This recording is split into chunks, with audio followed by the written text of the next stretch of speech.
আমরা আগে শুনতাম, আমরা কিন্তু নিজেরা এই বিএনপি করে যারা বা জামাত ছাড়া অন্য দল করে যারা, তারা কিন্তু ইনশাল্লাহ ইসলামকে বেশি বেশি ভয় পায় এবং নামাজ রোজা করে, আল্লাহকে ভয় পায় এবং আলেম ওলামাদেরকেও ভয় পায়। কারণ আমরা যেহেতু একেবারে ইসলামিক লাইনে পড়াশোনা করিনি, তারপরে যে অনেকে করে না, যেমন আমার পাশে উনি কিন্তু করেছেন তাঁতি দলের যুগ্ম আহ্বায়ক।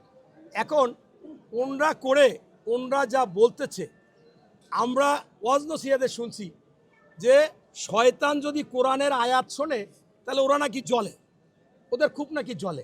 এখন দেখলাম আমাদের চেয়ারম্যান মহোদয় কালকে আমাদের বিএনপিকে প্রশংসা করছে, যে বিএনপির নেতা কর্মী সমর্থকদেরকে ধন্যবাদ জানাই, ছাত্রদল, যুবদল, স্বেচ্ছাসেবক দল, তাঁতি দল, মুক্তিযোদ্ধা দল, মহিলা দল, সকলকে ধন্যবাদ জানাই এই জন্য যে তারা গুপ্ত আর সুপ্ত ছিল না, তারা সামনাসামনি ছিল।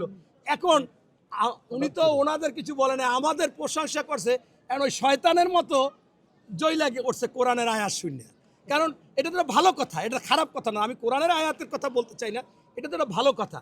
তাই আজকে এই আব্দুল্লাহ তাহের, আপনারা দেখেছেন যে একজন সাংবাদিক ইলিয়াস সাহেব তর্ক বিতর্ক আছে তাকে নিয়ে, কিন্তু সে একাধিকবার বলেছে যে আমি চ্যালেঞ্জ করলাম এই জামাতের নায়েবে আমির আব্দুল্লাহ তাহের রয়ের এজেন্ট। আবার এই জামাতের আমির কথায় কথায় বলে বিএনপি নাকি ভারত ঘেঁষা, ভারতের সাথে সম্পর্ক রাখে। এই লোকটা ওই 24 সালের আগস্টে রক্তের দাগ যায়নি, আমি আন্দোলন করছি, আমার ছেলে আন্দোলন করছে, জুলাই আন্দোলন, সেই সময় বলে ভারত নাখোশ হয়, এরকম কাজ আমরা করতে চাই না। ভারতের সাথে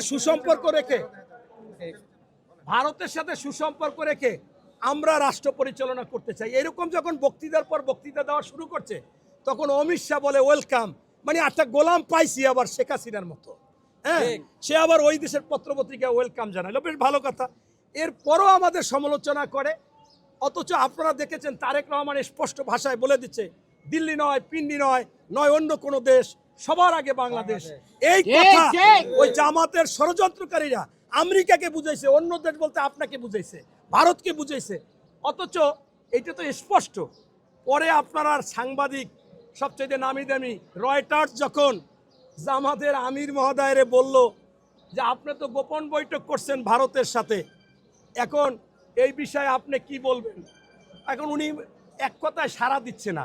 পরে বলে আমাদের কাছে একটু প্রমাণও আছে, যেই প্রমাণ আছে বলছে হ্যাঁ আমি একটা বৈঠক করেছিলাম, সেই বৈঠকের কথা কেন বলেন নাই, বলছে যে বলি নাই, ভারত নিষেধ করছে। অর্থাৎ ভাসুরের নাম মুখে নেওয়া যায় না, ওরা গোলামের মতো কাজ করতে চায় ভারতের সাথে সম্পর্ক রেখে। এইটাই হচ্ছে স্পষ্ট। কারণ ওই জিএম কাদেরও বলছিল ভারত বলেছে না বলতে আমি মুখে তালা দিলাম, তাও সাথে সাথে বলেছিল, আর এরা পরবর্তীতে বলেছে। তার মানে আপনারা বুঝবেন যে এরা কি চায়। আপনার স্পষ্টভাবে তারা যে ইসলামের সাথে, কোরআনের সাথে, আল্লাহর সাথে, রাসূলের সাথে সাংঘর্ষিক, তা কিন্তু আপনারা বহুতবার প্রমাণ পেয়েছেন। এই সদ্য একজন প্রার্থী এনসিবির আক্তারকে ছেড়ে দিছে আসন দিয়েই বলে আমি যে কোরবানি দিলাম সেই কোরবানি ইব্রাহিম আসসালামের চাইতে বড়, নাউজুবিল্লাহ। তার সন্তান কোরবানি হতো এবং সন্তানও জানে আমার বাবা আমাকে কোরবানি দেবে, এর চাইতে বড় কোরবানি নাকি এই আসন ছেড়ে দেওয়া। আসন ছেড়ে দেওয়া, এটা হয়?